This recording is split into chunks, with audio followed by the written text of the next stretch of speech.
माझं नाव सम्राट देवळे, राहायचं दिंडोली। ए सोलर लावलं त्यापासून मला एकदम घराचं जे लाईट बिल येतं आहे ते 00 येत आहे। मला मतलब सोलर लगायो लावलं त्यापासून मला मतलब एकदम चांगलं हे रिस्पॉन्स आला आहे त्यांचा।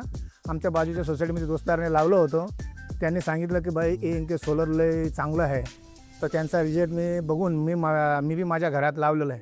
तर जे मी सोलर लावलेलं आहे त्यापासून मला एकदम आनंद आणि लाईट बिलच्या एकदम राहत भेटली मला, बरोबर। त्यापासून मी एकदम खुश आहे आणि आनंदी आहे। सोलर मी ज्यापासून लावले आहे त्यापासून मला एकदम खूपच चांगलं वाटलं आहे। आणि सोलरची सर्व्हिस एकदमच चांगली आहे ना, एकदमच सुपर आहे। मी जर एक फोन लावला ना ते 5 मिनिटामध्ये मी सर्व्हिसला हजर होऊन जातात घरी। आणि जी सरकारी जी सबसिडी आहे ती आपल्याला मतलब महिन्याच्या 1.5 महिन्याच्या आत येऊन जाते आपल्याला। मतलब सोलर मतलब माझ्यासाठी तर लयच खूपच चांगलं आहे। पण तुम्ही लावा आणि सोलरचा लाभ घ्या असं माझं म्हणणं आहे। Solar super.